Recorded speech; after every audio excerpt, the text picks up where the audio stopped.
Oh, he was going to have you slide over. Are you HCR? Yeah. Okay, excellent. No, I'm fine to move. I think it's in the order. I assumed it was We the try, order. right? Yeah, I love that. Oh, I give you the Yeah. Yeah, no, Yeah, you're right. still here kicking, right? You know, so That's fine. yeah, there's some good stuff. Good speakers. So thank you, Greg. I know. I know. Dangerously close. Hey, don't go backwards, ladies. Yeah, we were just Thank you. noting Careful. that. Note that. Normally, I just totally forgot my jacket, but I always travel with this. It's freezing in here. Similar that I travel with. I like this one, the way it's light waves that introduce, but it's Yes, very. you are. I need to find one like that that's a little more packable.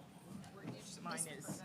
Yeah, this one gets really, really small. It's called White and Warren. That's what Okay. That's fine, Yeah. yeah. Okay. You guys just cough at me or something and just blathering on. I'll try to keep I was track of the a time. twin, and they had a name for my brother who was born first. Right, that's a question. His Is name there a was timer Ambrose who's going Kramer to Clark, a family name. They didn't know they were having twins That's until Jen's Are you our responsibility. time? they took an X-ray a week before. But This was will you be 1956. letting us know when we're close to the end I'll of our try to. time? I'll try So to. they didn't have a name for me, so I was 25 minutes after my brother. They named me after the doctor. Oh, We probably put two okay. minutes. Yes. That could be dangerous. Yeah, no middle name, but just, Right. So much to talk about. you got a few, you're the I time, know, you're the it's so too timekeeper. many You're notes. the I'm timekeeper. just going to have to come up Is there? with the Are we other. doing Q&A at the end? Yes. You guys tell me what's going on. You're starting. And then, I was just talking about water filtration, so I got to switch There's gears, yes, you have to switch gears. which is important too.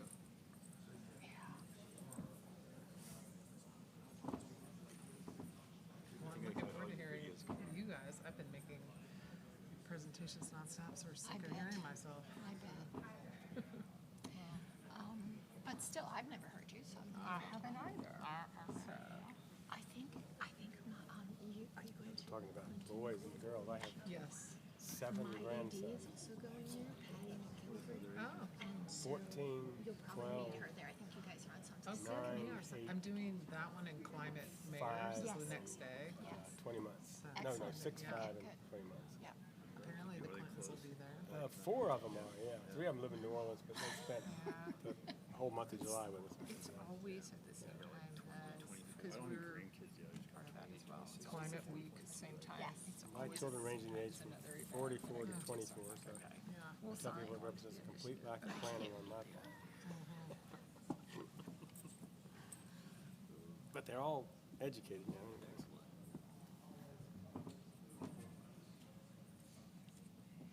You found a clicker, it looked like. Oh, you put it up there. Okay.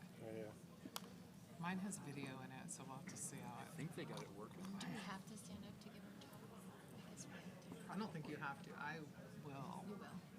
Just because that's I'm a lawyer, you know. It's your MO. When you're in the courtroom, you gotta stand up.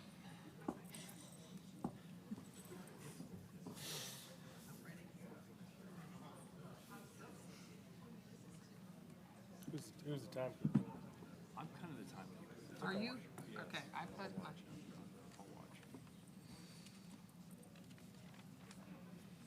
I've got the schedule.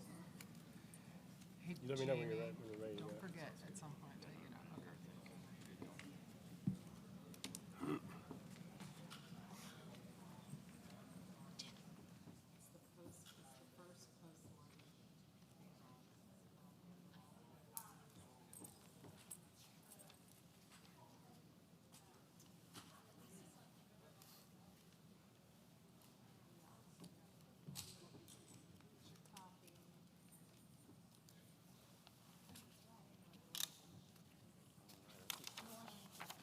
Ready?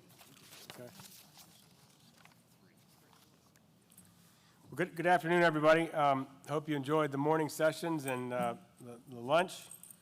We got another terrific transportation summit this year, and you've come to the best afternoon breakout session, so you guys have already made some points. This session is called Ready and Resilient, Preparing for Nature's Worst.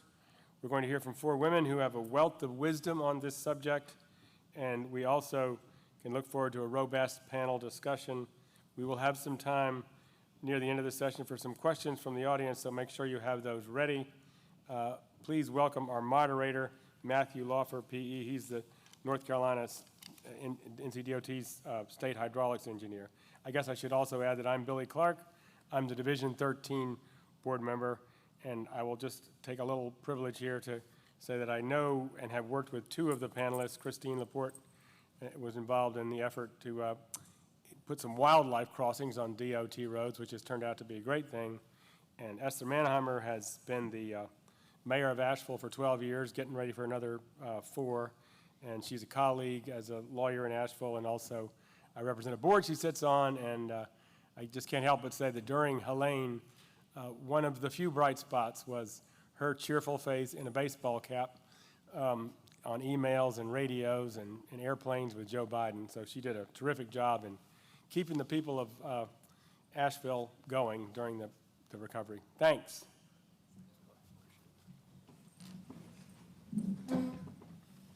Thank you, Billy. Appreciate that. Again, my name is Matt Lawfer. I'm a state hydraulics engineer. And I think Helene's pretty close to my heart. I was involved in definitely during the pre-storm events, and then the response and the recovery, and pretty heavily involved in the design now. But today we have a great session. It's been an honor and privilege to work with these ladies. Just looking over this and thinking about this session, Helene basically cut off Asheville, and all 4 interstates closed at some point. And today we're going to just explore the resilience from a community. We're going to talk about some logistics, supply chain, philanthropy, and some transportation perspectives on design. So really look forward to the session. Again, we got Mayor Mannheimer first, City of Asheville, and then Kathy Fulton, Executive Director of American Logistics Aid Network. And then we're going to transition to Christine Laporte, Program Manager for the Truist Foundation for Western North Carolina Recovery and Resiliency Fund. And then Dr. Amy Flannery from Transportation, and she's the Global Principal for Jacobs Transportation Risk and Resilience. So looking forward to it. So our first speaker is going to be Mayor Mannheimer. She led Asheville since 2013, as Billy mentioned, and steered the city through Helene's catastrophic infrastructure failures, from total water loss to communications blackout. And she's going to walk us through the impacts on the ground and the city's path forward.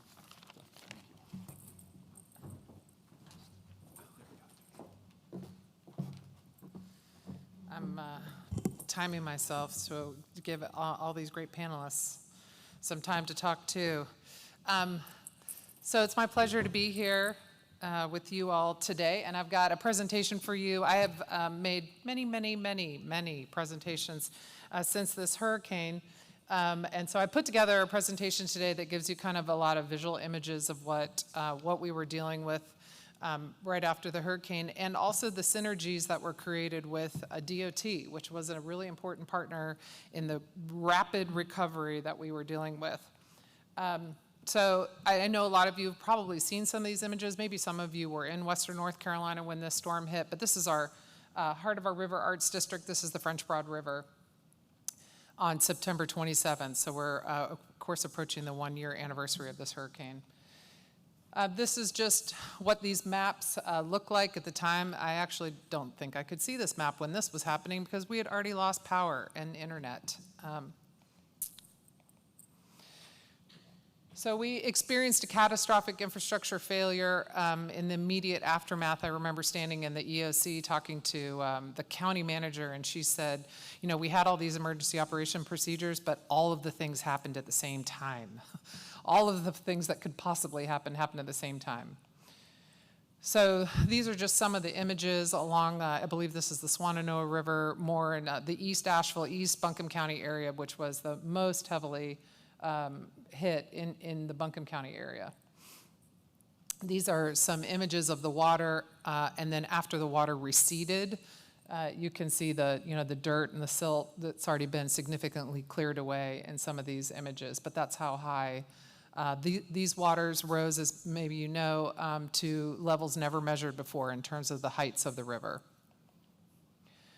And so with that, we saw some tremendous infrastructure impacts, roads and bridges. These are some images in East Buncombe County where we had some major losses to our infrastructure. This is why we lost water. So we have most of the city's water supplied by the North Fork Reservoir. hold on, I'm gonna get you back to that one. And this is the 36-inch delivery pipe that runs from about 10 miles east of the city from the Norfolk Reservoir into the city along the Shenandoah River.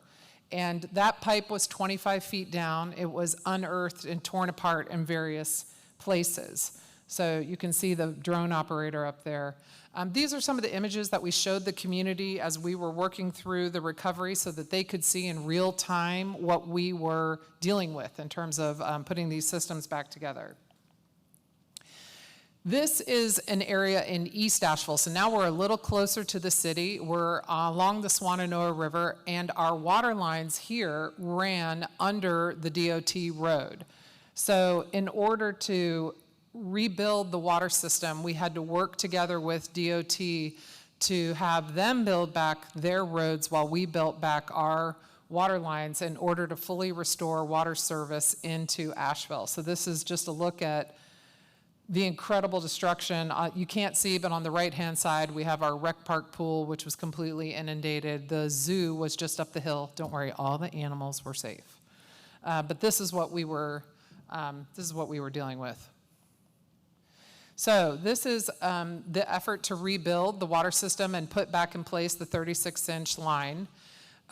Just a note here for all of you infrastructure nerds, in the 2004 hurricane, this 36-inch line got knocked out. So I wasn't around. I mean, I was around. I was a mom with 2 babies in my house, but I wasn't in city government.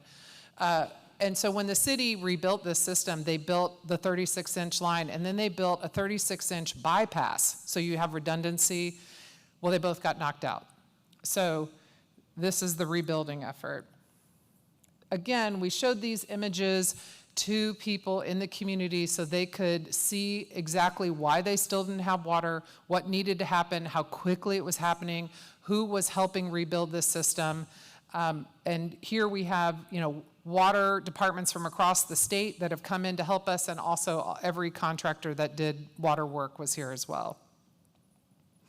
So on October 10th, so remember the storm's September 27th, on October 10th, they reconnected the line, and this is 1:36 in the morning, and everyone celebrated, and we had non-potable water, which doesn't sound great, except if you haven't flushed your toilet since September 27th, then it sounds really great.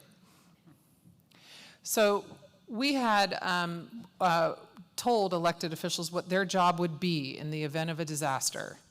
And it's not to hang out at the EOC or tell anyone what to do. It is to handle communications. And so that's what I did. So on the right-hand side, the first line of communications that was available was radio. That was it. Couldn't do TV, couldn't do internet, couldn't do social media, but we could go downtown. I walked over to the radio station. I walked in there and got on the radio. And I couldn't wash my hair, so I started wearing this hat, and I didn't take it off.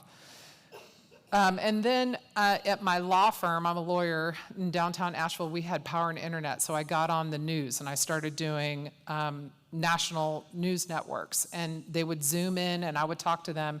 And sometimes I wouldn't even have seen these images until they were loading them on while they were getting ready for me to talk. So I'm seeing images that I'd never seen yet until I'm getting ready to go on these news stations. So the storm hit on September 27th. The president came to Greenville, South Carolina that Wednesday. So if the storm was on a Friday, by that Wednesday, I'm with the president in Marine One, and we flew from Greenville, South Carolina, up over Brevard, up to Asheville, over to Chimney Rock, Lake Lure, and back down again, so we could see the damage from the air. And then I went up to Washington a couple of times in November and started asking for money for recovery. And the president was nice enough to invite me and the governor at the time, Governor Cooper, as well as other delegates from Western North Carolina into the White House to meet with him. Lots of visiting politicians. We were, of course, in the middle of an election right after this storm in a supposed swing state, and so everybody wanted to come see us, and that was great because we needed all the help we can get, and I was glad to meet each and every one of them and show them everything that had happened to us. that in the center there is Mike Johnson, the Speaker of the House, was able to come in Biltmore Village. And I think you might recognize Pete Buttigieg and, of course, the Vice President at the time, Kamala Harris. So here is a little, just kind of a snapshot of the response. I will say we did a lot of planning to prepare for disaster.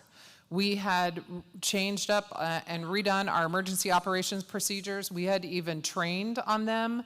And we had built a new emergency operations center, which is down there on the left. So we were ready, we thought. We were ready for anything. But this really put us to the test. But I think that those procedures worked well. We redirected all the city staff, reassigned them, and they all went to work. We also had incredible amount of help from the state and the federal governments, of course from the DOT, and then also from the private sector, NGOs, faith-based organizations.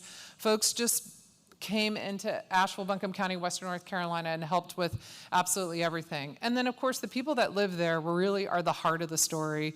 They did so much for each other, for their neighbors, and I think to a person they will remark about how that really stood out to them from this experience. So we had done some planning up at our North Fork Reservoir. This is a picture of it. It's a beautiful area. It has about 20,000 acres of watershed property. It's where they filmed the first Hunger Games. Factoid, because it's so pretty. But a few years ago, we built a new spillway project, and you're looking at it. And we did this project in conjunction with shoring up the dam, which you can't see. It's out of the picture on the left-hand side.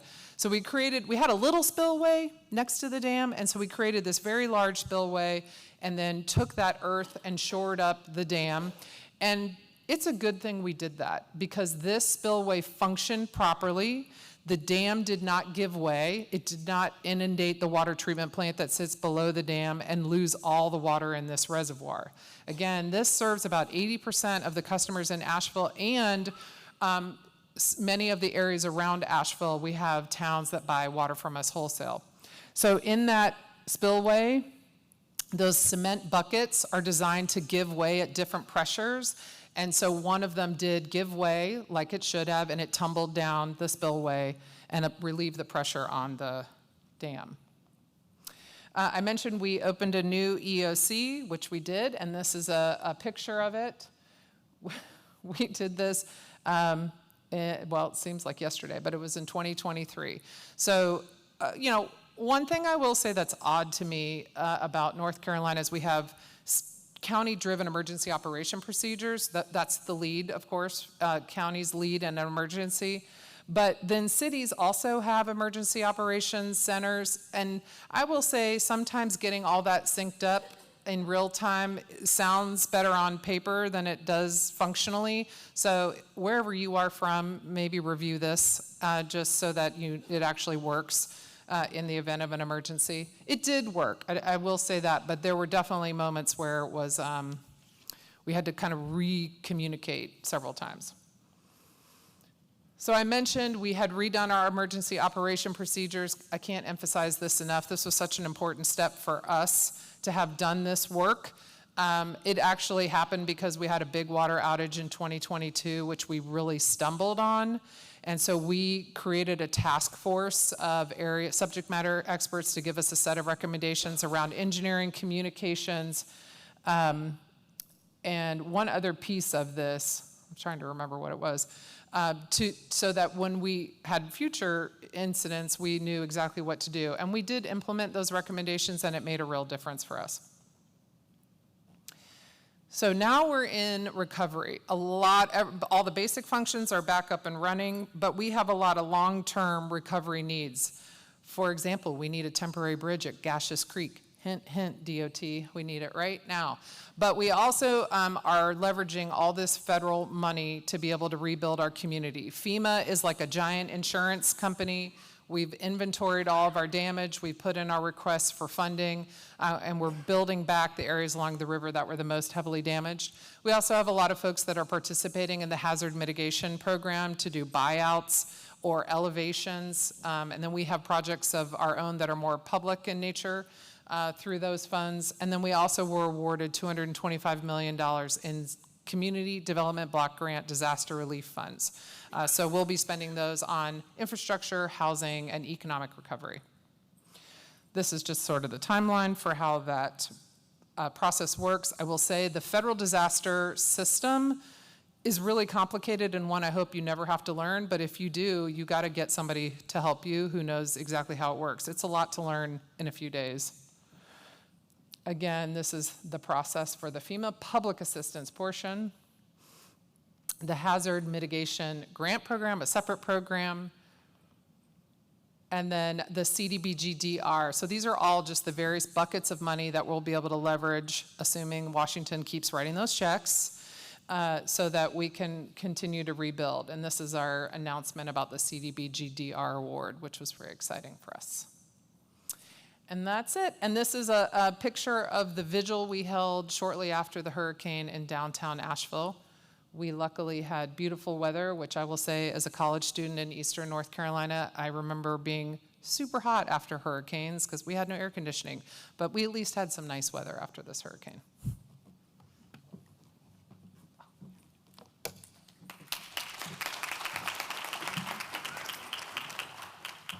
Thank you, Mayor. Having a problem with that. That was, I mean, it's amazing to see what you guys went through and then just the damage and the catastrophic failure of those things and how you recovered. And really good that you had that planning in place, right? So we'll talk about that a little bit more, I think, as we get into the questions and just discussion. Next, we have Kathy Fulton. Kathy's Executive Director, I mentioned that, of American Logistics Aid Network. She's a national leader in disaster supply chain resilience, connecting nonprofits and businesses to deliver aid when roads are closed. So Kathy will share how supply chain lifelines were tested by Helene.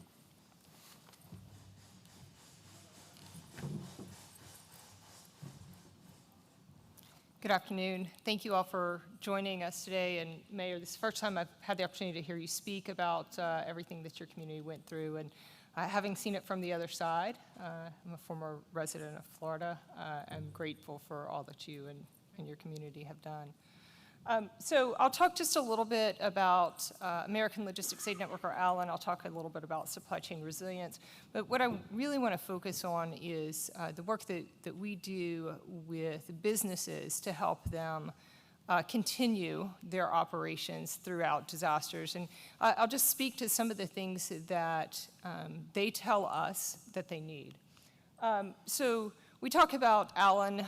We're a 501c3 nonprofit. Our mission in disasters really, as Matt mentioned, just to help keep things moving, help keep supply chains moving.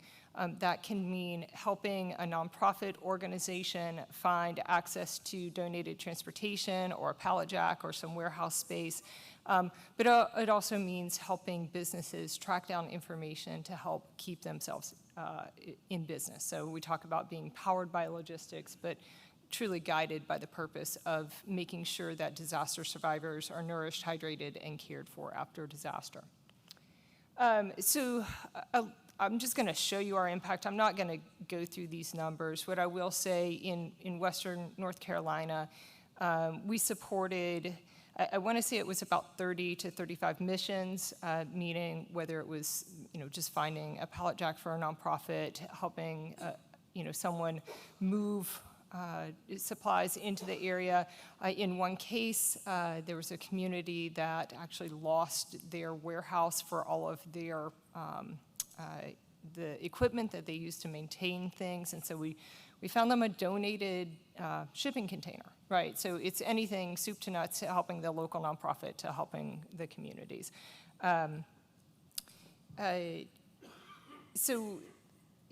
Yeah, I mean, as I mentioned, I lived in Florida last year, so we're dealing with Helene, dealing with Milton, dealing with all of these things as a survivor and having to support disaster response. It's a tough situation to be in. We were talking earlier about how to protect ourselves, protect our mental space, and all of you who are working on this, I just encourage you to figure out how to protect your brain in that way as well. So I'll talk just very quickly about some resilience characteristics. And Mayor, I love that you mentioned redundancy, and I think I had forgotten the story about losing both of your water pipes, the primary and the redundant one. But when we think about resilience, and specifically when we think about supply chain resilience, I think about 4 R's. Is something robust? Can it overcome or withstand a disaster? Is there redundancy built in? Is there something that helps you get around the loss of your primary? Can you be resourceful? My daughter does improv and stand-up comedy, and so she is constantly reminding me about, Mom, you have to yes and your way through every situation. So being resourceful and thinking on your feet. And then rapidity, I don't even know if that's a word, but MIT used this word with me once, so I figure if those guys can use it, those guys and gals can use it, I can too, but it's how quickly can you respond. So we think about those kind of 4 R's. And what I'll mention specific to North Carolina is the businesses and the nonprofits that we were working with who all led through these characteristics to serve their communities. I think specifically about I'm going to talk about not your hometown grocers of Ingalls, because I know they had their own challenges, but thinking about the Walmarts and the Publixes and even some that you probably, stores that you don't know of, but the independent grocers who were able to come together. It was actually another grocer who supported Ingalls with their loss of communications and their loss of infrastructure who were able to get them restored. If there's anybody from Ingalls in the room today, I would love to talk to you because we're working on a case study. So what do these businesses and nonprofits need in order to be able to respond and react quickly, to be able to be resourceful? And so, I hear the same things every time, whether it's, the fires that we dealt with in Los Angeles earlier this year, the hurricanes last year, even, some of these human-caused events like the Key Bridge failure from being struck by the ship last year. They need to know a lot of information in order to make decisions quickly, right? So they need to know, are the roads open? If they're not open, when will they be, right? Are they limited? Are they, somewhat passable or not? What restrictions are there? Specific to our DOT friends, we're always hearing about waivers. Do I have hours of service waivers? Do I have weight waivers? What can I do in order to increase volume and velocity of supplies?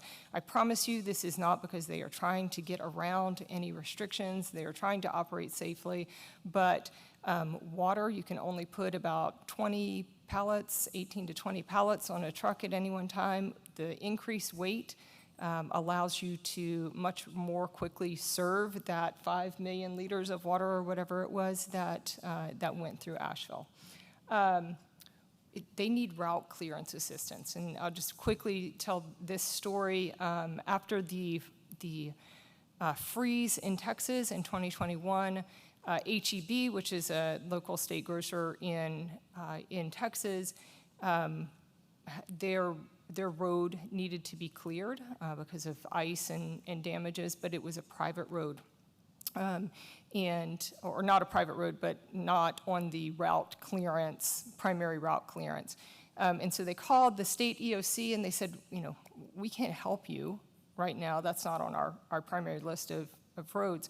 And they said, well, Walmart's here, and this other grocer is here, and Amazon's here, and if you don't clear it, there's not going to be anything in the grocery stores for you to come and shop, and then you, state EOC, are going to have to provide a lot more resources. So again, it's not because businesses are greedy, it's because they want to be good community citizens. And then the reentry process, North Carolina does a great job with that, so I really don't need to say a lot here about the reentry process, but just being clear about it. And then, as it says, the timeline for all of these. It looks like my slide didn't make it in there that I sent late. But we are doing some research. I've mentioned this to a few of you. We're doing mapping of communities that were affected by the disaster, last year. So we're looking at logistics capacity that existed in the community prior to the storm, how it was used or not used during the disaster, and what can we do to make sure that in the future those items, those resources, that capacity is used. And I say all of that to just close with this, in that it's my personal belief that the best way that we can get resources to disaster survivors is via that pre-existing capacity, through the pre-existing food banks, through the grocery stores, through the hospitals, rather than setting up replacement supply chains, because it's a lot faster and a lot cheaper. So I will end there and turn it over to Christine, or back to Matt. Thanks.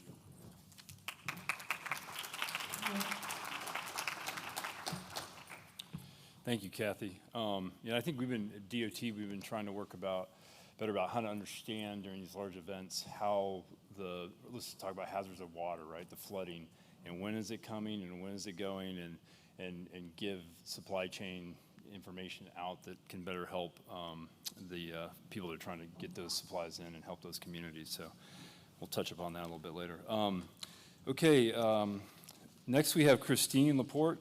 She's our third speaker, and she's a program manager of the Truist Foundation's Western North Carolina Recovery and Resiliency Fund at the Center for Disaster Philanthropy.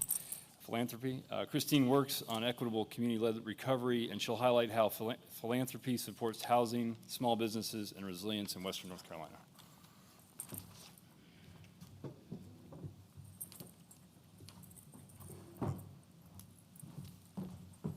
Thank you, Matt. Thank you, everyone, for being here, and thanks to the previous two speakers.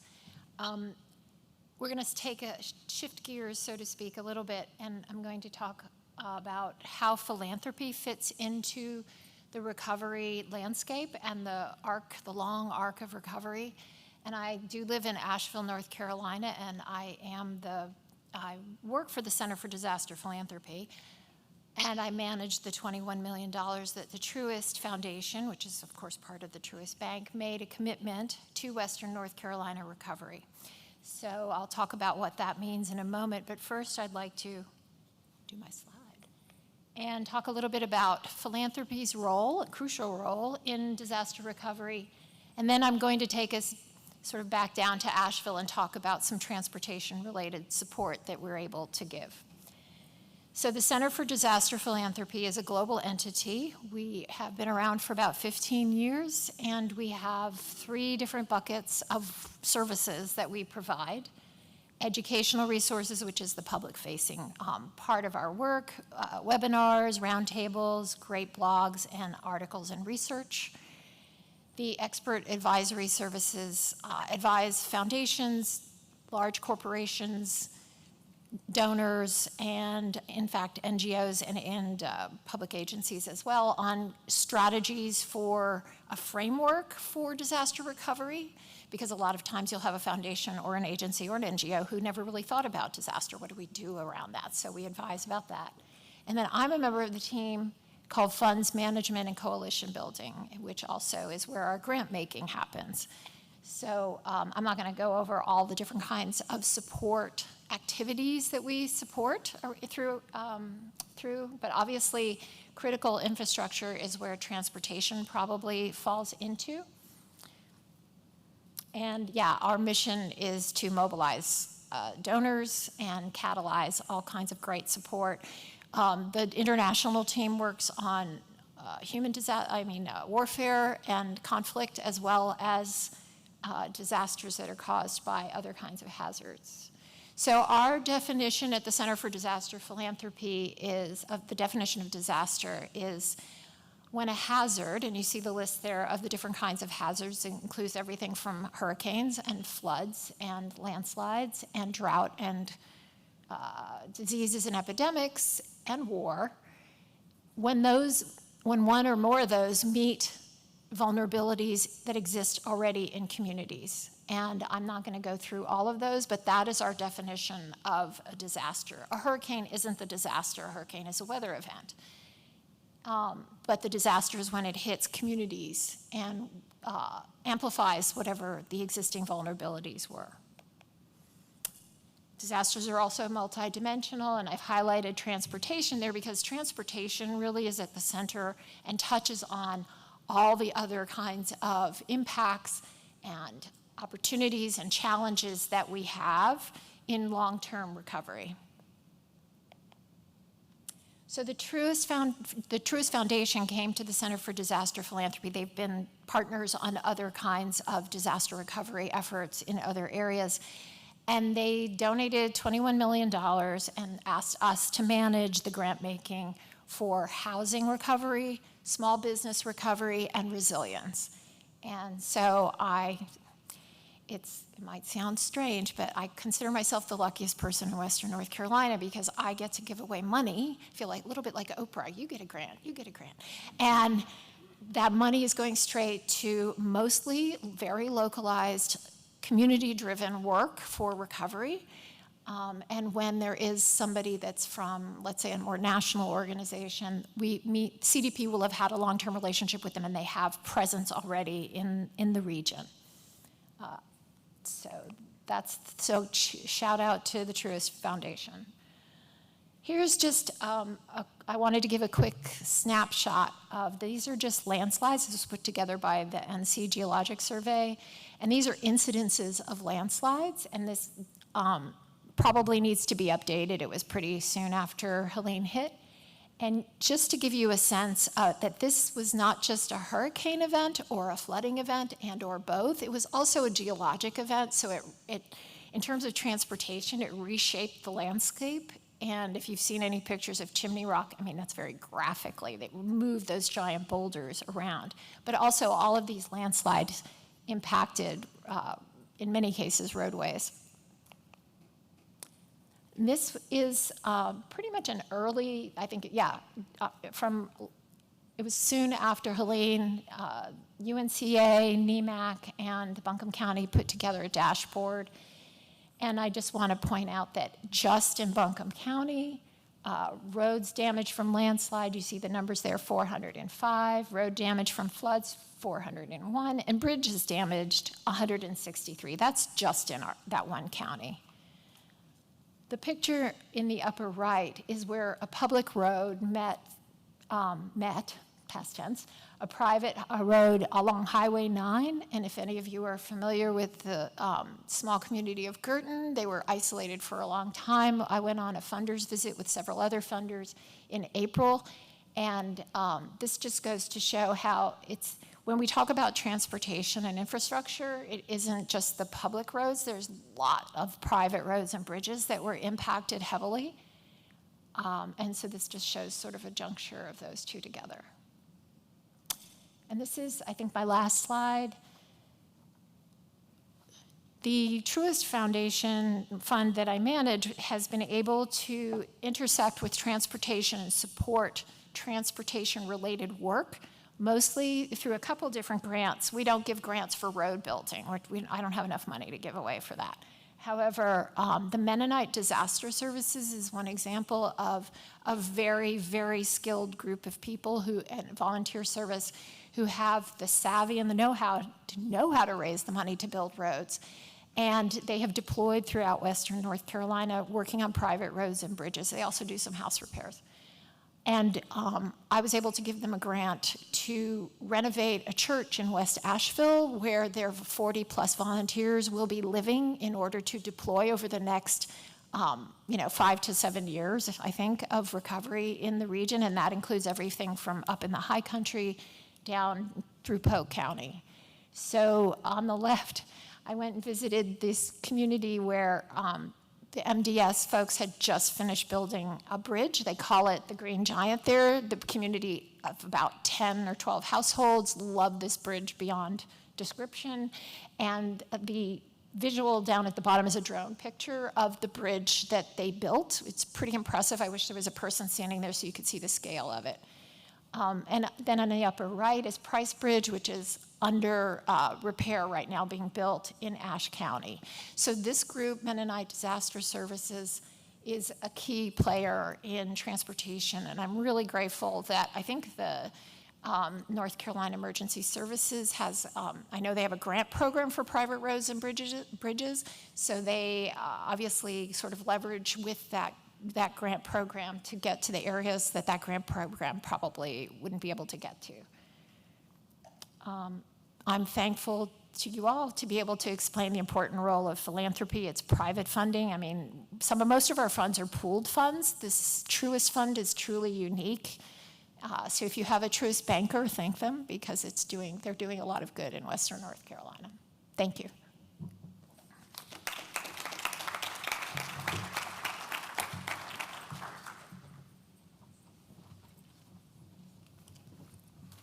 Thank you, Christine.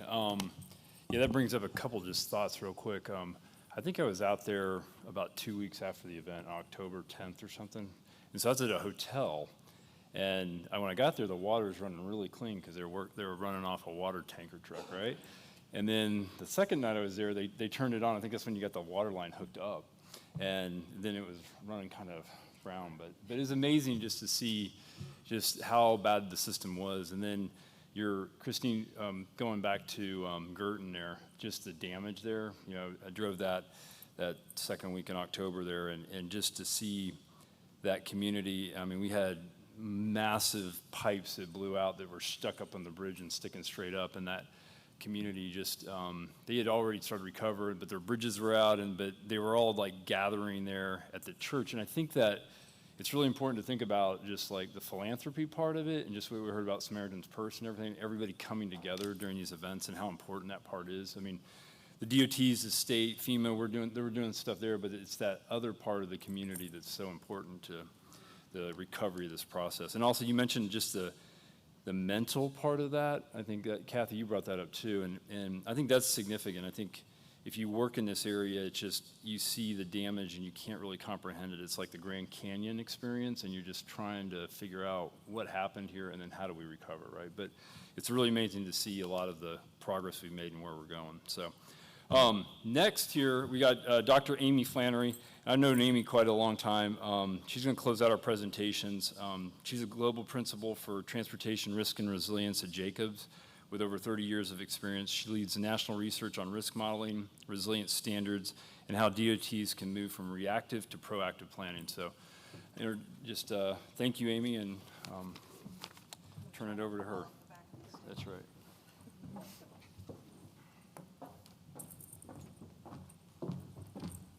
That's our lesson on being resilient. Don't fall off the back of the stage. It's very close by to where the chairs come out.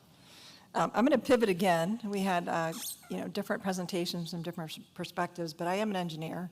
And so when I hear sort of things along the lines of recovery and what we are doing to recover from Helene and other disasters, I always, as an engineer, want to figure out how do we avoid having that happen in the first place.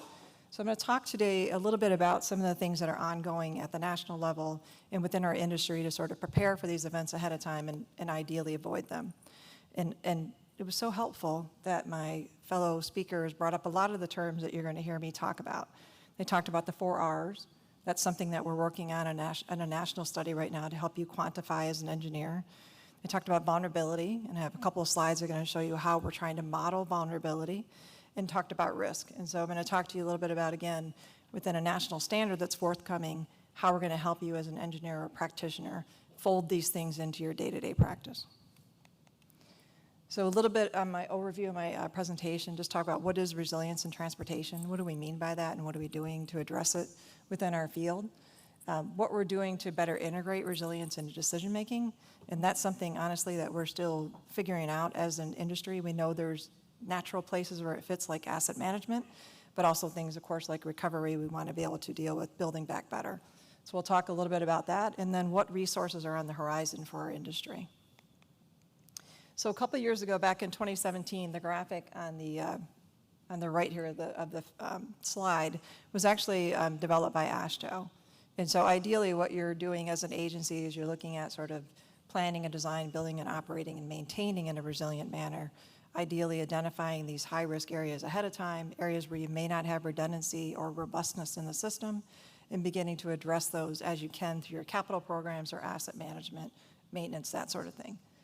And ideally, when we have these disasters that do occur, we can recover and rebuild and rescue folks in a more quick, timely manner and be able to get back in a more robust standing after events. We are seeing a shift in the industry itself within the culture. We are seeing a need and a desire to be able to identify where these high-risk areas are, these areas that are not very resilient and maybe can't rebound very easily. And we're trying to make proactive investments ahead of time so where we can close these loops, be a little bit more risk adverse and a little bit more resilient in terms of recovery times. One of the things, of course, that we're missing as practitioners, which we always look for, where are those standards, right? What would be an appropriate risk tolerance? What would be an ideal recovery time? How resilient do I need to be in this particular location? Does it have one way in, one way out? Those are all the things that are still sort of swirling around in our industry, and that is one of the things I'm going to talk to you about the end, that there's an effort ongoing with the Transportation Research Board to help you standardize those methodologies. But we are beginning to want to incorporate these things into our practice and moving towards that, being a little bit more proactive, a little bit less reactive. One of those things that we can do, of course, we're drawing upon all of the studies and the mapping that we have of threats that are across the country, whether they be landslides and geotechnical threats or flooding. We can look at things like how the river is migrating over time and how we might take that into account. We can look at things like redundancy of the system. I worked on a recovery effort in Colorado where we had a rock slide on the I-70 corridor, and the detour was in the neighborhood of hundreds of miles, which doesn't really resonate a lot with the folks on the East Coast often, but that's it. That's where you have to send the trucks up and over in Wyoming. And so when you start to talk about numbers like 150-mile detour, you get people's attention, and the governor's on the phone quickly telling you to reopen that facility. Whoops, I went backwards by mistake. We also can put in place things like MOUs. That's very common in traffic operations, right? We've done that for years. And so these are just things that may take on a different slant when we talk about natural disasters. And we saw great examples of that in the session right before lunch. And some of the other things that your colleagues are looking to do is actually put in place things like performance measures. So this is an example of Colorado DOT's I-70 pilot that they did post-disaster for them. They had major flooding in 2013. And in this case, they looked after that disaster at the I-70 corridor and tried to figure out where are the most at-risk, least resilient portions of the system. And in this case, there was about 57 one-mile segments on that entire stretch across the entire state that they deemed as being the least resilient. And so those are areas that they knew that they had landslide potential or great detours. And so they began to look at what investment strategies can we put there, either operationally or capital investment, to help close that loop and make those sections a little bit more resilient. There are certainly lots of things that we know how to do proactively from the sense of protecting our embankments or upsizing things like culvert capacity. This is another example from Colorado DOT where they looked at the post-event and tried to figure out what could be put in place to make it more resilient. This is one of the canyon corridors that was washed away actually twice. So it was lost in the 1970s and lost again in 2013. So working with FHWA and that partnership that the two agencies had, they wanted to figure out what to put back. And so if you can see, the horseshoe was sort of the traditional road. You can imagine the amount of water that was running through that canyon and how it scoured away that facility, very similar to the pictures that were shown by the mayor earlier. And so in this case, the solution that they came up with was to actually put a bridge there. And so they actually bridge over that canyon. They kind of get out of the way with the road and let the river have the space that it needs in the future, you know, when those next events come, those next 1,000-year events, which most likely will happen again.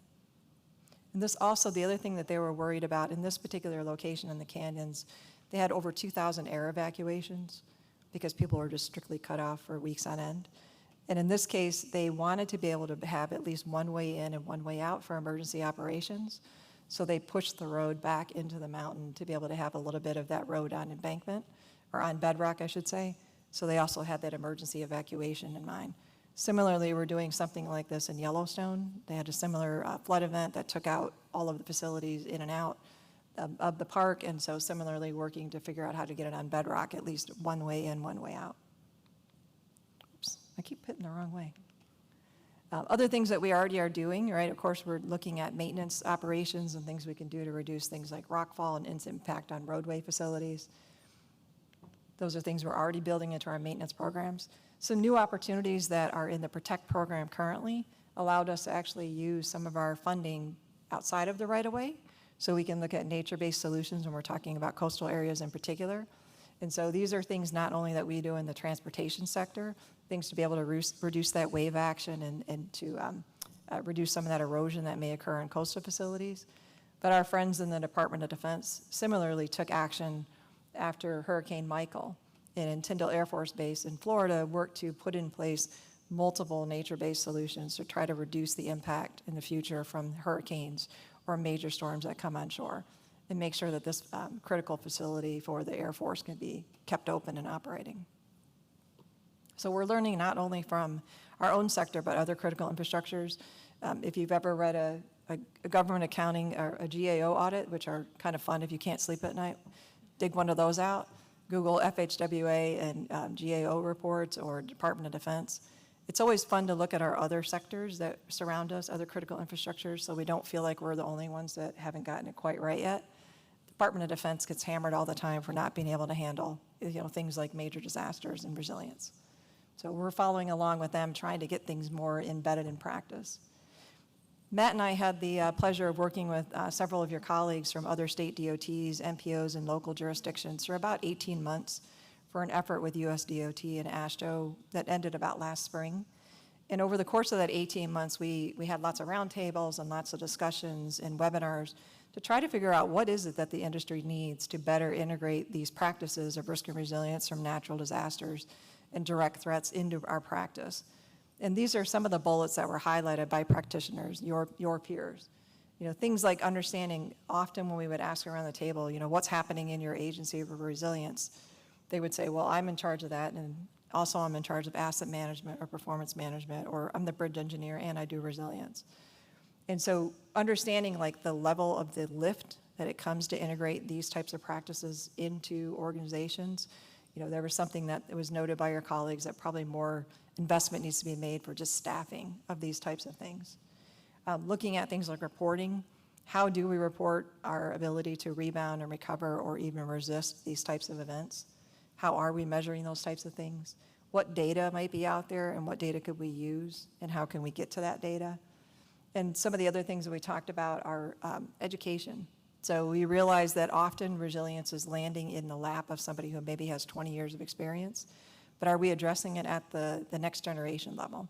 Is it something that's being discussed in our universities or maybe in the PE exam to help get you into that field and thinking about how to incorporate resilience from operations all the way through planning and design? As I mentioned, one of the things that we're excited about leading an effort, it's a $4 million, which is the second largest NCHRP study ever funded in our field. And for those of you who don't know, that comes from the Transportation Research Board and AASHTO. Those are research, we get about $35 million a year annually for research dollars through NCHRP. We have an ongoing study that's set to wrap up at the end of next year. It will develop the first of its kind standard for consideration of adoption by AASHTO. And what the standard is going to help you do as a practitioner is actually quantify things like risk and resilience. So how can I understand how at risk this particular facility is, or how resilient this particular facility is, because I have redundancy or I don't? And what that will allow you to do is actually fold it into things like prioritization, benefit cost analyses, and to actually be able to speak to people like decision makers and say, these are our top list of areas that are most at risk or least resilient, in a way that's more easier for them to understand than to say, we think it is, then this way we can actually quantify what the impacts are.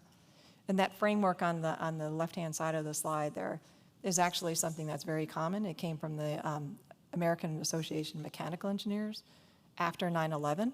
So this was a framework that was established at the request of the White House post 9/11 for any critical infrastructure. And so we basically are putting the meat on the bones of that framework.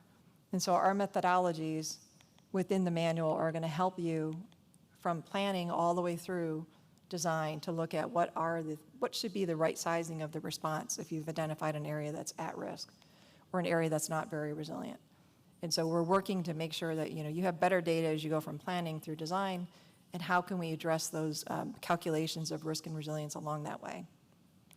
The other thing that we're working to do is actually build in vulnerability models that was mentioned earlier about what is vulnerable and not. We as engineers know we build in a lot of safety. We have lots of factors of safety that we build into our designs.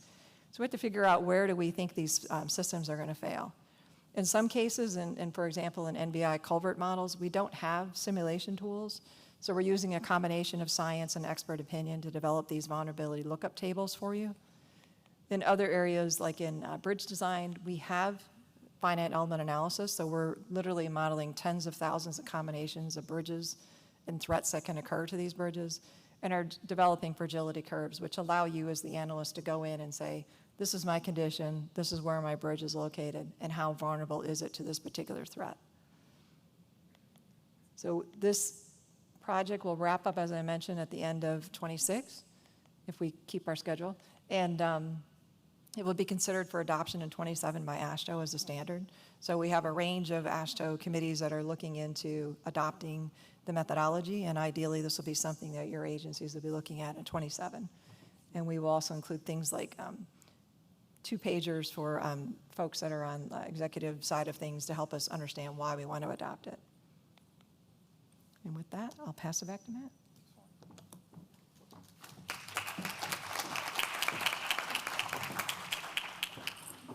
All right.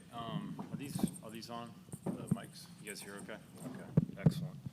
All right, so I just wanted to kind of take this opportunity with the panel and just talk through a couple things with regards to Helene and the magnitude of that event, and kind of what we, from a transportation connectivity here, you know, and with respect to Asheville and the surrounding community, and then the supply chain parts of that, the philanthropy, and then just some of the engineering components of that as we think about this event and how we recover well from it. So I think I'll start with you, Mayor. Like from your perspective, what lessons from Hurricane Helene recovery show us where transportation failures most deeply impacted Asheville, like in the surrounding community? So if you could kind of speak to that and maybe some of the things you saw there. Well, it impacted us in all aspects.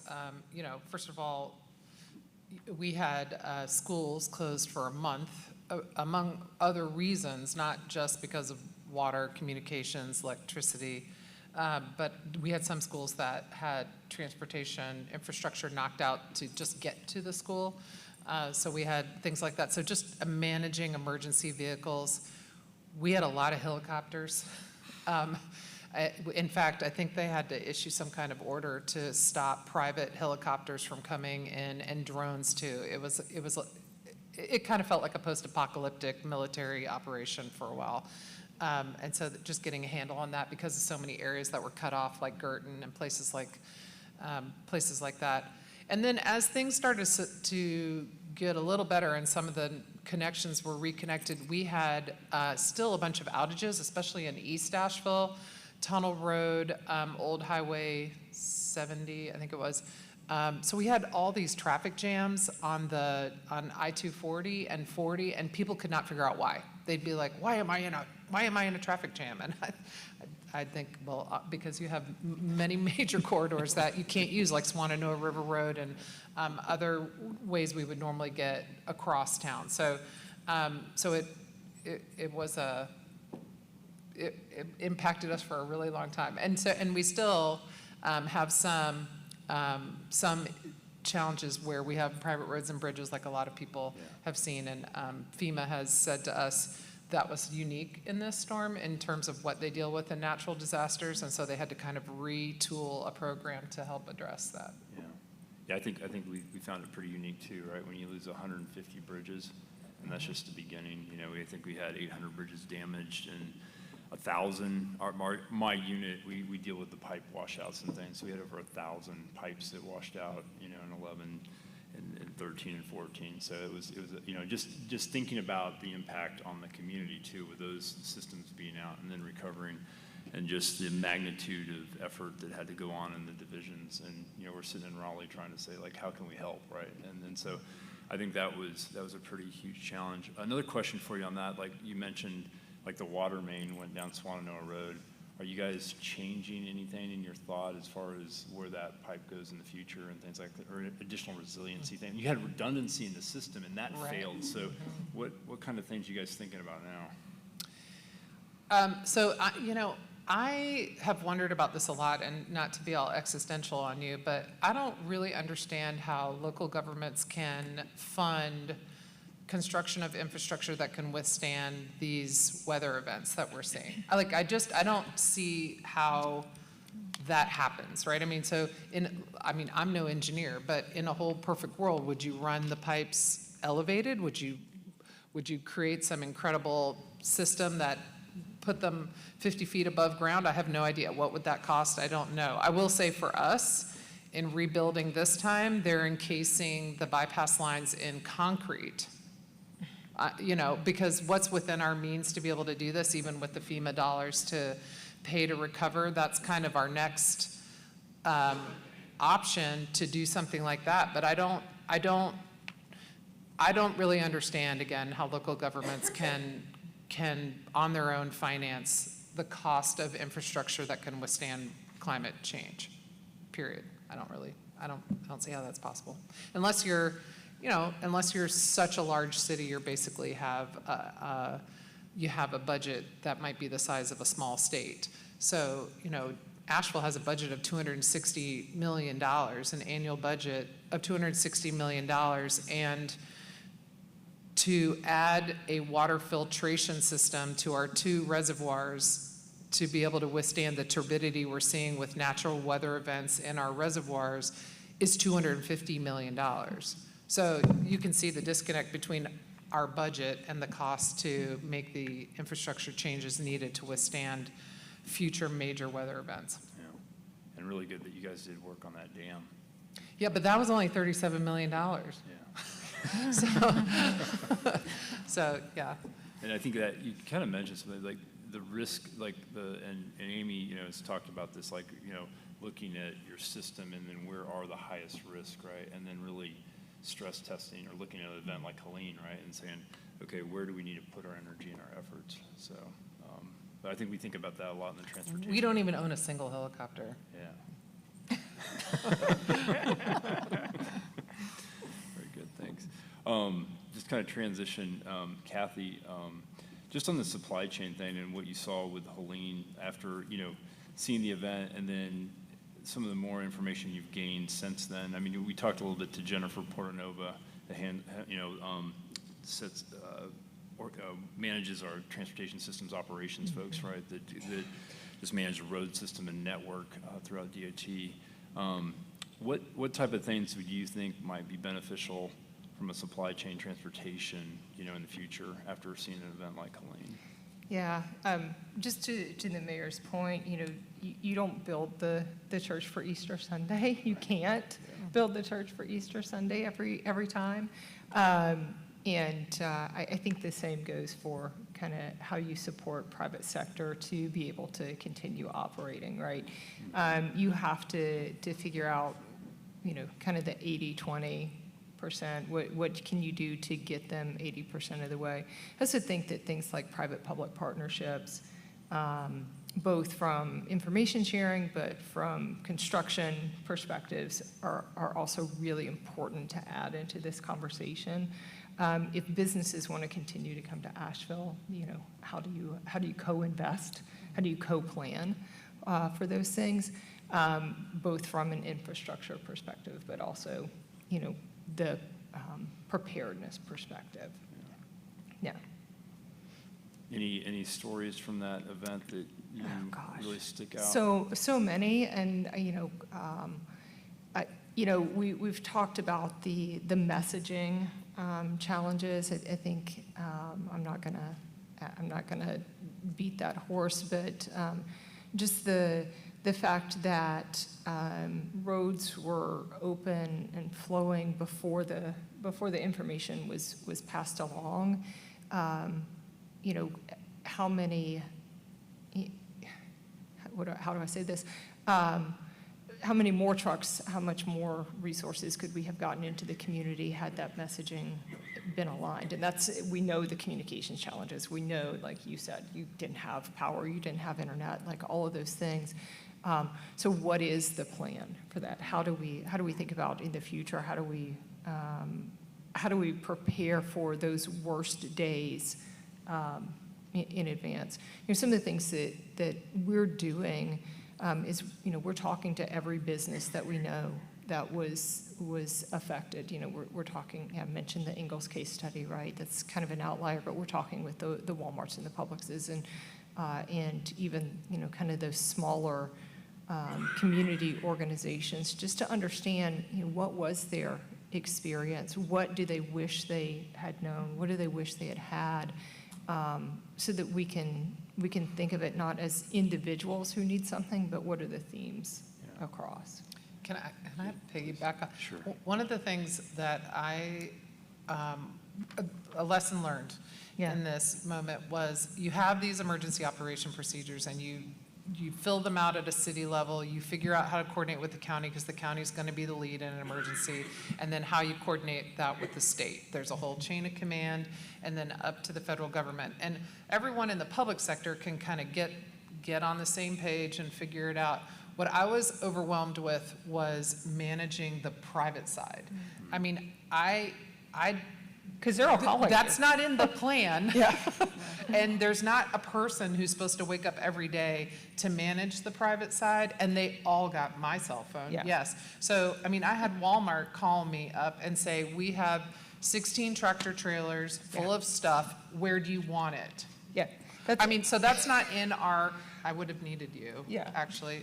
But there wasn't, the plans aren't built to deal with the actual real thing that happens, which is all these different organizations immediately come into play. Yeah. And they're ready to do it. This is what they prepare for. I mean, we had the Mormon church brought in, I mean, they're ready to roll. I had to connect them with the superintendent of Buncombe County Schools so they could camp 1,500 people on a baseball field so they could come in and do private debris removal. I mean, this was just, that's not in the, where's that in the procedure? Right, and it should be, right? Right, it should be, because it really happens. So, and that's not on government to figure out, right? That is, it is a little bit, right? But it is incumbent on us as private sector and especially nonprofits who want to do good and sometimes do more harm than good and cause challenges, and businesses do too. I will say North Carolina has the best private sector emergency management liaison in the country, Persia Payne Hurley and James Wong, top-notch, gold standard for private sector integration in emergency management. Not every county has that, not every city has the funding to be able to do that. And so then it becomes, how do you seize this moment, right? And how do you say, okay, these were our problems. How do we work together? And Walmart never should have called you and said they're smarter than that. And I'll call them right now and tell them they're smarter than that. But they want to help. They want to be prepared. But everybody needs to take a breath and say, okay, how do we do this together, right? Not us versus them, right? Well, I said, I don't know what I said. Maybe Weaverville? Oh, I wasn't sure wherever you could park those trucks. Find a spot, right? Yeah, and I think we had some challenges too, just setting up, like, where are we going to feed all our guys that are working that are coming from the eastern part and all that. I mean, we were struggling with some really big questions. The supply chain that sticks out in my mind is the Baxter Pharmaceutical. Yeah. 60% of the saline solution that was, manufactured in U.S. was there North American, right? Yeah. And then the silica plant, the high quality quartz plant. I can't even remember where that is now. So many lessons. I think. Produced by Mitchell. Yeah, in Mitch County. So, Matt, to your point, I think we don't do a great job of understanding the capacities that are in our community and not just how they affect our community. Maybe we know where the grocery stores are and we know where the pharmacies are, but do we know where the Baxter plants are? I will say I'm fortunate to work on some projects with FEMA, at least for now. Who knows what happens, soon.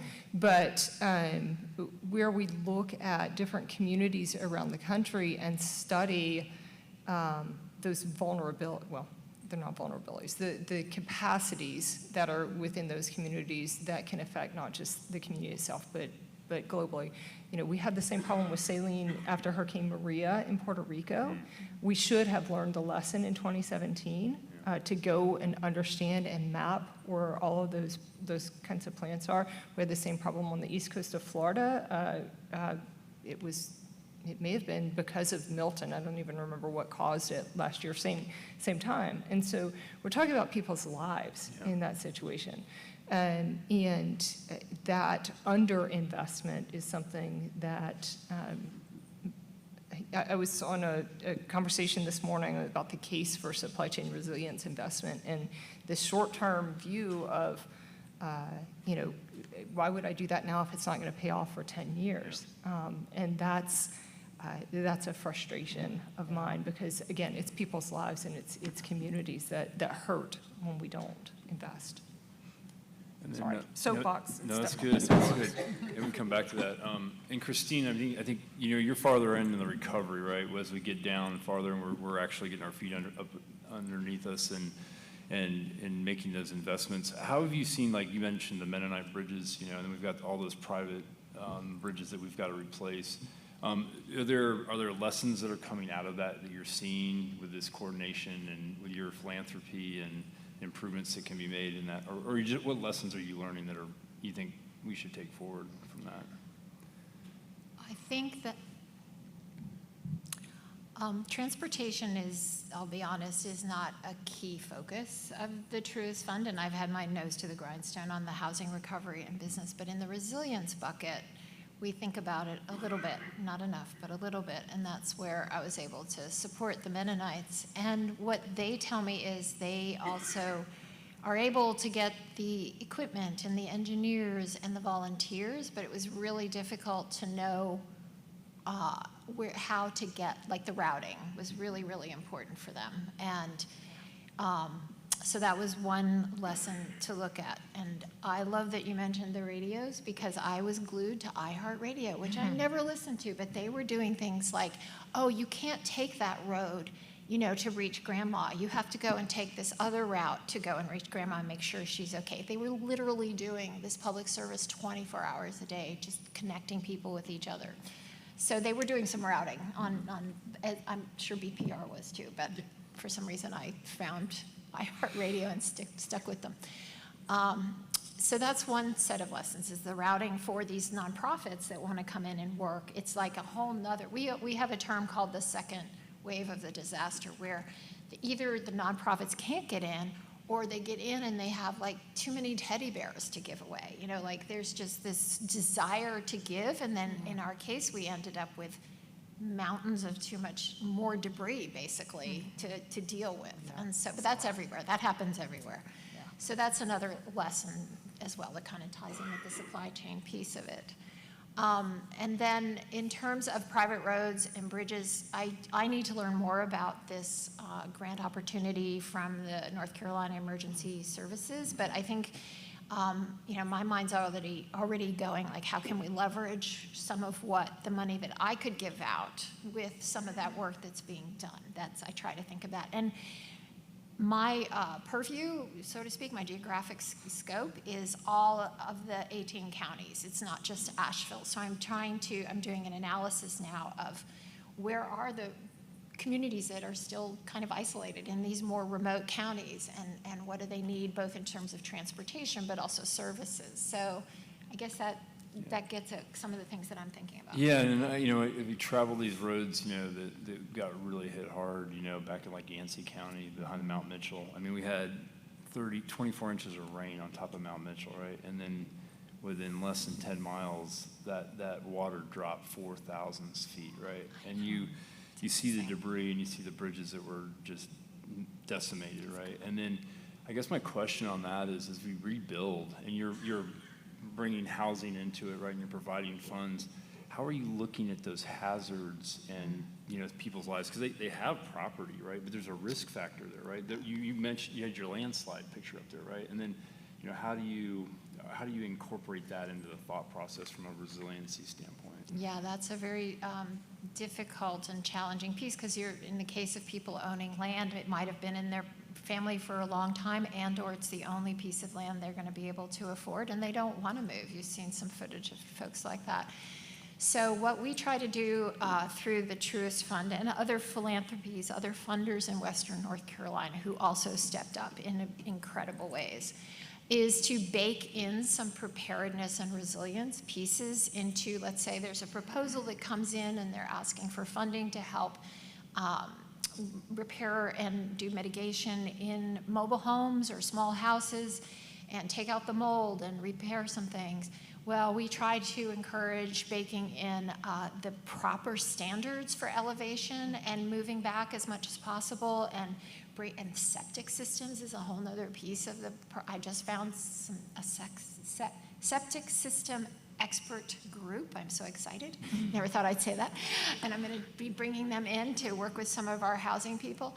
So we try to bake in that preparedness piece, and people are wanting to think ahead, but this is where people live, and there's a lot. Housing is going to be a big issue. It's always been a big issue, well, for a long time in Western North Carolina, particularly in the Asheville area, but it's going to become a bigger one. So another piece that I just want to mention that I'm really excited about is that we also encourage thinking ahead in terms of preparedness for like solar power, on whether it's in a community or a building.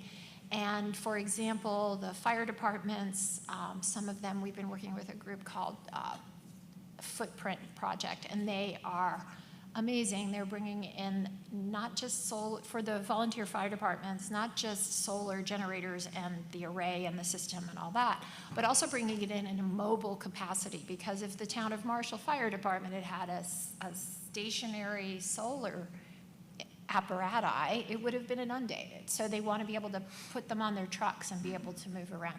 So just thinking through some of those kinds of pieces of how can I also encourage this piece of preparedness, thinking ahead. But there's nothing as a funder that I can do to force a group to say you can't help people living who need to rebuild in that same spot. There just isn't the regulations around that or anything. I want to add something, because you talked about the second disaster, and then you talked about Footprint Project, which is a great partner of ours. So all of those solar panels and all of those solar generators are here because our partners transported them for free for Footprint. So it's a really unique partnership. But what Footprint does is they take a demand focus. So they use good supply chain principles to say what is really needed, rather than offering you 16 truckloads of something that you may or may not need. They're saying, hey, we really do know that power is out, and they look at the landscape, they look at the power numbers on poweroutage.us, and they check, a number of connections, and they look at vulnerable communities. One of their big things is making sure that people have power for their assistive devices. And so they're taking a demand focus. And when you talk about supply chain and you talk about supply chain principles, that's where we need to get to, is looking at things like CRCI that Dr. Flannery talked about. Like, how are we looking at the data that is available to us and making good risk-informed decisions before a disaster? Yep. Great. So Amy, so you've worked on the Colorado floods in 2013. You've worked on Yellowstone. You've seen some of Helene's, damage.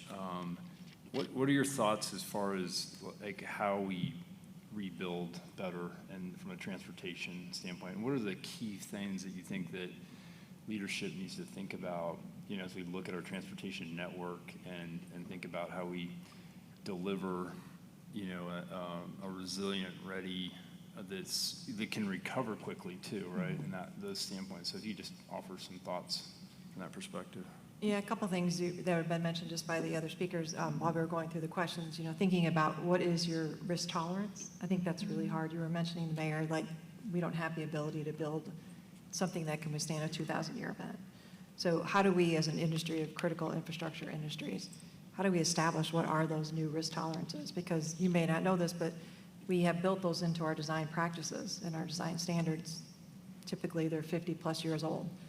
And so have we really taken into consideration, where we are today, whether that's a land use that's changed in terms of runoff that may be, causing issues of additional water that we have to maintain and move, Or is it something that is coming down at a faster pace or larger storms?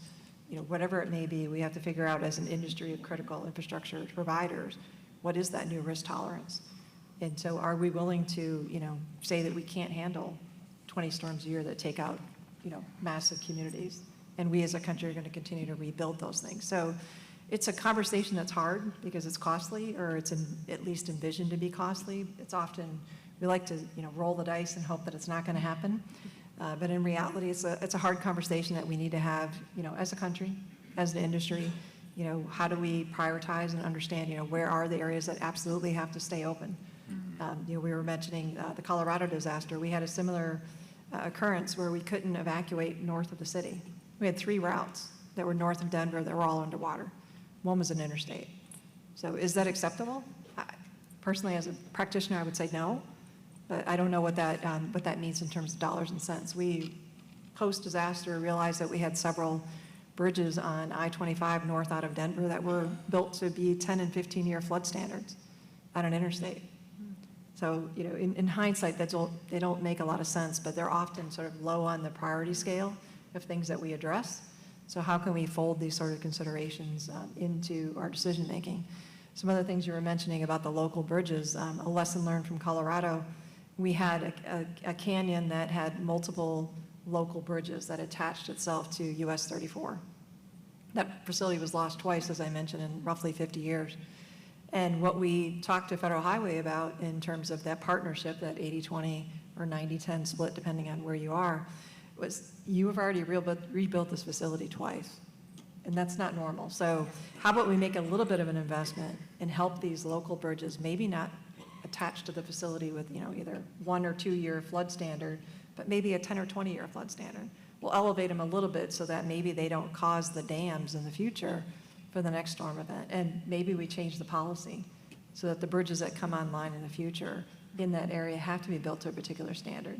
And those are hard conversations, but I think if you go in early with a little bit of support from the national level to help you kind of establish those policies, it might help in the future so people realize there's a reason that you're not allowing things to come back at that lower standard and then attaching itself to a state facility, which then is at risk and become more vulnerable. That's good. Yeah, I think we had 2018, we had, Hurricane Florence, and Wilmington was basically cut off, right? You couldn't get there on land, right? And then in last year, the event 8, right, hit Southport, right, it was just before Helene, and Southport was almost cut off. It had like 1 road left that could get, but we lost bridges, and so something that used to take 5 minutes was now an hour and a half to get around, right? And so, and then we have Asheville and the interstate system and the massive amount of of the transportation network is damaged, and there's sections of 26 that could be, are very vulnerable too, to the south that we didn't lose. So those things are, to think about. just because they're in the mountainous terrain, right? And there's that potential for landslides and things, and so. It is, what is that risk factor, right? And then how do we as communities also prepare for that? It's kind of it's an interaction with the MPOs, the RPOs talking and getting that information and looking at what is our risk and what can we handle, and then where are those weaknesses in the network. And so I think we're getting there. We're getting better tools like flood inundation mapping and starting to think that in the planning process and getting that ahead of things. So no, I appreciate that. Let's see, we're doing pretty good on time. I did, just real quick, I'll start with Amy. What's one thing you want this audience to take away from, the resiliency discussion from a transportation perspective? Yeah, I think to your point, Matt, I think we are as an industry beginning to wrap our arms around what this means. I think one of the challenges that we do have is always comes down to money. So if you like to call your legislative representative, the PROTECT program was the first time in IIJA that we actually set aside funding to actually begin to address these things. And so we had mechanisms in place on the order of $7 to $8 billion across the country to be able to address these things in a proactive stance, not a reactive, but proactive. And so I think I had an opportunity a couple years ago to testify in front of the Senate EPW committee, and they were really curious. It was a bipartisan effort. It came from a Republican Senate committee initially. And so there's a recognition that we have to get ahead of these things and not behind them. And so if there's anything that you can do to sort of, add that to your conversation with your leadership, all of us, I think, in the practice want to be in a proactive stance, not reactive. And so having that pot of money that allows you to do those things ahead of time is really helpful. And so we just had it for, we've only had it for 4 years right now, maybe 5 years at the end of this bill. But as an industry, I think we're probably 10, 20 more years that we need that kind of funding to be able to address these things ahead of time. And so if there's any way that we can get, that to be included in the next transportation authorization, it would be helpful. Christine, what would you like people to come away with from this discussion? What she said. The money and the funding and the support, for making sure that the people that I work with and the communities that I work with have the best shot at be able to get relief and also long-term recovery support. And I think it really does take that big picture effort in terms of transportation. And I also want to just underscore, and I'm not sure of what you all do, what your work is, but the public-private partnership, like I sort of have a spider brain. I'm thinking, okay, how can I leverage this $100,000 or this $750,000 grant that I'm giving out with what's happening and connecting with agency work and/or municipal and county government? And so just maybe open up that possibility in your own work of thinking about philanthropy and thinking about how to engage with philanthropy. And North Carolina is blessed with some really top-notch foundations and philanthropists, so just put that out there. Kathy? So a couple of things, and I promise I'll be quick, but our founding president was famous for saying that the magnitude of a disaster is predicated upon the success or failure of pre-existing supply chains. So if you can keep those pre-existing supply chains moving, you have less of a disaster, right? In order to keep those supply chains moving, in order to keep serving disaster survivors, you have to have resilient, robust infrastructure. And that's not my job. Like, I can't do that.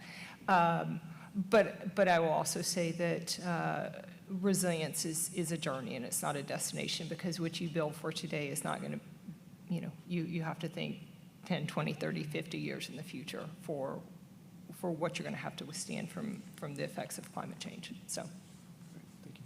Mayor? I would say planning, and practicing. So your emergency operation procedures, really dusting those off, revisiting them, revising them, and then training everyone who's supposed to be doing something during an emergency so they know exactly what their role is. I think that was really critical that we did locally prior to this event. And the other piece of that is communications. We stood up communications with the community with 2 briefings a day.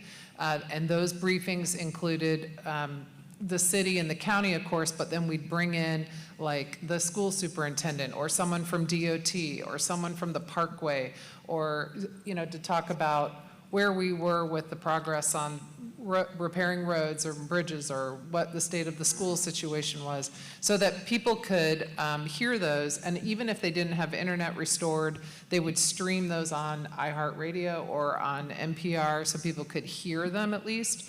But for those who could see them, we brought those visual images to people so that they could understand the progress being made. And it made such a difference in terms of the trust and the faith the community had in the effort to recover. It dispelled a lot of the misinformation that was circulating. That was a constant challenge to tamp down swirling miscommunication. And I will say, the difference it made is what I think is the following. When shortly after our storm, Spain had a major flooding event where they had lost, I think, just over 200 lives, similar to Helene. And when the king and queen, or the prince and princess, whoever they are, went to go visit the site, people threw rocks at them. And they were furious. They felt like they hadn't been warned. and my takeaway from the difference in a moment like that and what we experienced in Helene is all about transparency and communications. People did have warnings in our event. We did voluntary evacuations, and then we did show them everything we could and talk to them about what was happening and where they could go for resources and recovery. So to me, nothing's perfect, but there at least are some unforced errors you can address and make sure you manage well during an emergency. Excellent, thank you. All right, well, I really appreciate everybody's time here today, and I think the conversation is definitely eye-opening. I think, definitely the engineers, we think in our boxes, right? But it's a multidisciplinary effort, right? And we've even learned that on the recovery and getting back. But, I think, through these partnerships across communities, logistics, philanthropy, and just transportation improvements, I think we can be ready for resilience, next time. So, no, yeah, right, never next year. I'm not going to get up on the podium. I might fall off the mat. But thank you, Esther, thank you, Kathy, thank you, Christine, and thank you, Amy, and thank you, Matt. This was a really great presentation. I think we've all learned a lot, but we have a lot to learn, and DOT has an obligation to get people from where they live to where they need to go. And in some cases, that's pretty hard because some of those places where people live were hard to get to on a good day before the storm, and of course now it's even harder. But thank you all so much, really appreciate it, very instructive. Thank you.